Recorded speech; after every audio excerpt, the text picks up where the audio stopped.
Look छिप जाओ ना, ऐसे छुप छुप मुझे सताओ ना। गया नहीं, मैं जानता था तो जाऊंगा तो बैग खोलेगी, मेरे लिए काल है। ओ गॉड नंदू, छोटे हो बड़े हो जाओगे तो ले जाऊंगी। लो मैं बल्ला हो गया, मुझे ले चलो। ओले ओले। नमस्कार दोस्तों, मैं अंकिता आपका हिंदी रेडियो पर स्वागत करती हूँ। सिर्फ 18 साल की उम्र थी। ये वो उम्र होती है जब इंसान कॉलेज जाता है, अपने पहले हीरो रोल के सपने को देखता है। पर एक ऐसी काली रात आई जब मुंबई की अंधेरी में एक चाइल्ड आर्टिस्ट की जिंदगी एक मामूली किराए विवाद में 3 लोगों के हाथों खत्म हो गई। जरा सोचिए, वो लड़का जिसे अमिताभ बच्चन ने अपनी फिल्म मिस्टर नटवरलाल में अपने बचपन का रोल निभाने के लिए चुना, जिसने रेखा, धर्मेंद्र, माधुरी दीक्षित जैसे बड़े बड़े सितारों के साथ काम करके बाल कलाकार के रूप में करोड़ों दिलों में जगह बनाई, लोग उसे प्यार से मास्टर लड्डू कहते थे। उसकी आंखों में वो मासूमियत थी जो आज भी याद की जाती है। पर्दे के सामने तालियां थी, चमक थी और एक सुनहरा भविष्य था, लेकिन पर्दे के पीछे उसकी जिंदगी एक जमींदार के गुस्से की शिकार बन गई। ये कहानी सिनेमा की चकाचौंध के नीचे छिपी उस भयानक सच्चाई की है, जहां एक स्टार का जीवन एक अदालती लड़ाई या बीमारी से नहीं, बल्कि सिर्फ एक छोटे से फ्लैट के झगड़े से छिन गया।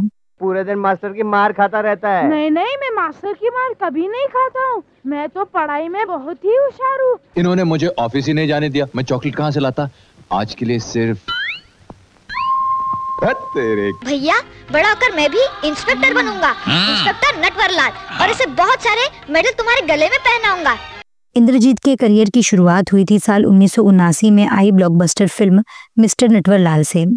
ये वो वक्त था जब बड़े पर्दे पर अमिताभ बच्चन का सिक्का चलता था, और इसी फिल्म में यंग नटवरलाल यानी बिग बी के बचपन का रोल निभाया मास्टर लड्डू ने।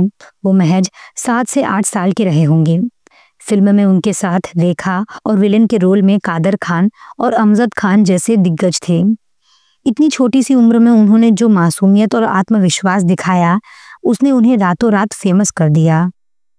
लुक छिप जाओ ना, ऐसे छुप छुप मुझे सताओ ना। गया नहीं, मैं जानता था तो जाऊंगा तो बैग खोलेगी, मेरे लिए काल है।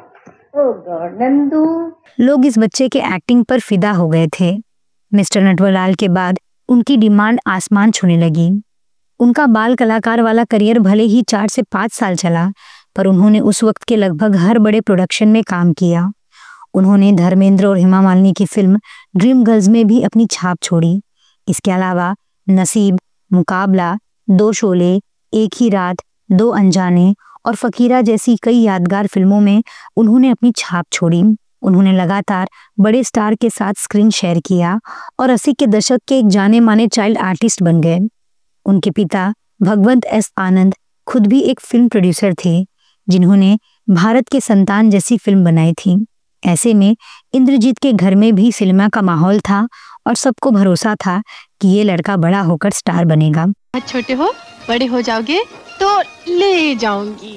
लो मैं बल्ला हो गया, मुझे ले चलो। ओले ओले। लेकिन जैसे ही वो टीनेज से बाहर निकल रहे थे और हीरो बनने की तरफ बढ़ रहे थे, किस्मत ने एक बुरा खेल खेल दिया। 1989 में वो 18 साल के हो चुके थे। उनका करियर चाइल्ड आर्टिस्ट से आगे निकलकर जवान रोल की तरफ बढ़ रहा था। आपको जानकर हैरानी होगी कि उनकी मौत के बाद भी उनकी बड़ी फिल्में रिलीज हुई। 1989 में चुनौती और 1990 में थानेदार रिलीज हुई। थानेदार में तो वो जितेंद्र, संजय दत्त, माधुरी दीक्षित और जया प्रदा जैसे टॉप स्टार्स के साथ दिखे थे, यानी उनका भविष्य बिल्कुल उज्जवल था। पर कहानी में मोड़ तब आया जब उनके निजी जीवन में एक छोटा सा विवाद खड़ा हुआ। 1989 में एक आम रात, मुंबई का अंधेरी इलाका।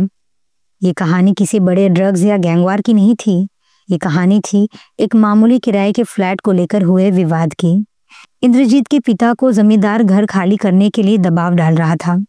जमींदार का कहना था कि किराया नहीं मिला है, जबकि उनके पिता जोर दे रहे थे कि उनकी लीज में अभी वक्त बाकी है और वो घर खाली नहीं करेंगे।